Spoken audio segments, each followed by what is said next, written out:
After getting very positive feedback on my previous Saab video where I discussed what led to the demise of Saab, I decided to throw together a video discussing the future of Saab, particularly with the company NEVS. If you haven't seen the video I just mentioned, I'll link that at the top of the description, so feel free to check that out if you're interested. So before I start this video, I would like to mention that I did buy a nicer microphone, so I no longer have the lapel mic. Well, I still have it, but I'm going to be using this higher quality microphone for most of my videos now. So hopefully the audio will be a lot better than it was. But yeah, just wanted to point that out before the video starts, so let me know if you guys notice a difference. For those of you who don't know NEVS, it stands for National Electric Vehicle Sweden, which is a very odd wording there, but they acquired the assets from Saab Automobile back in 2012 after the company officially went bankrupt, and their primary focus is building electric vehicles. So you can sort of see where this is going here. So in 2015, NEVS signed a deal with a Chinese company called Panda New Energy, which is a vehicle leasing company in China that focuses mostly on electric cars. And according to this agreement, NEVS is going to provide Panda with 150,000 9.3s by the year 2020. So this new 9.3, which is what NEVS is currently calling it, they haven't changed the name or anything, it's going to be all electric. So although this is a bit disappointing to me and a lot of other car and Saab enthusiasts, I do still believe that it's better than nothing. So sort of a glass half full kind of perspective on this. There isn't much news on the power numbers yet, although with the, oh hey, there's a 97X right there. I'm gonna turn back around and get a shot of that for you guys. There she is, look at that beaut. So, like I was saying before I got distracted, there isn't much news on the power numbers yet, but I read that in the prototype at least, there was a 37 kilowatt hour battery that they're working on, which is supposed to produce about 140 horsepower. And yes, that is a bit disappointing, but NEVS has came out and said that they are working on a more powerful version of that. And again, this is all just prototype information. So the 0 to 60 rumored time for this is about 10 seconds, which is absolutely abysmal. I mean, a modern day Toyota Corolla could outrun this thing to 60. But again, NEVS is saying that they're hoping to get it down around 8 seconds, which honestly I would be completely fine with.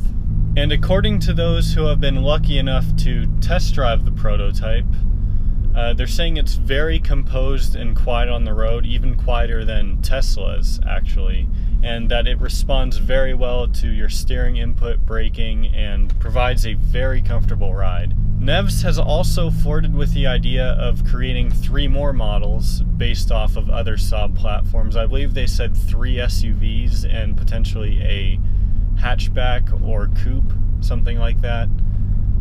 And I'm sure that all of that will depend largely on the success of this new 9.3 and how well it sells. And sadly, for those of us that don't live in Sweden and China, we will not be able to purchase the NEVS 9.3, although there might be some scenario where we could potentially import it, which would be actually really freaking awesome. NEVS only made a few small adjustments on the exterior from what I saw. And one thing that bothers me about that though is the absence of the Saab logo. So I know that it's not a Saab, but if you look at the grille on the front, you know how all the 9.3s and 9.5s would have that almost looked like airplane wings with the Saab logo in the middle?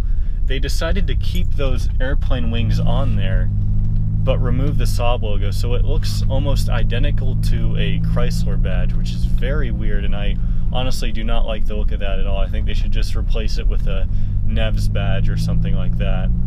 And on the inside, the NEVS 9.3 is very similar to the older 9.3 as well, and it appears that it'll have a new infotainment screen, different gauges because it's an electric vehicle, and a few other minor adjustments. But the gear lever looked straight out of a 9.3, the interior, the seats, the steering wheel, everything else looked like it was straight out of a 9.3, which is both a good and bad thing. It's a good thing for Saab people because it'll be very familiar to them, but it's a bad thing for pretty much everyone else, because if you think about it, this car is a 2003, and outside the infotainment screen and the gauges, the interior is going to be nearly identical to a car that's going to be produced 15 years after it. Personally, I do like that it's very similar, but I just think that NEVS needs to take bigger strides to update it further and modernize the interior more. Maybe change the seats a bit, give it a new steering wheel that still looks similar. Just update it a bit so it doesn't look nearly exactly the same as a car that's 15 years old. So what do I think about the new NEVS 9.3? Well, for starters, I'm upset that it's electric, and I'm sure a lot of you are too. And not only for Saab enthusiasts, but all car enthusiasts, it's sad to see that cars are going to electric, and that's clearly the way of the future, but that's a whole different video to talk about that. So I do understand why NEVS is going electric and why they are an electric car company. And like I just said, I do think that NEVS needs to definitely update at least the interior and all the electronics, because like I said, it is essentially the same as a 15-year-old car, which in 15 years, if you look at a 2003 Mercedes and then look at a brand new Mercedes, I mean, it's just miles better in terms of technology.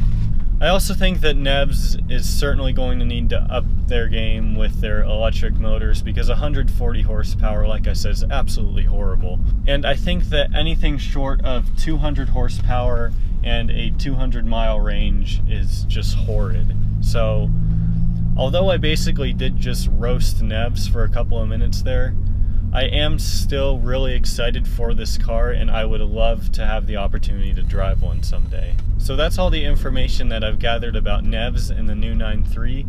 If you have any additional information to add, certainly let us all know down below in the comments.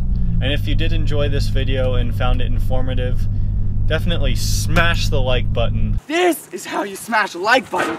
Ah!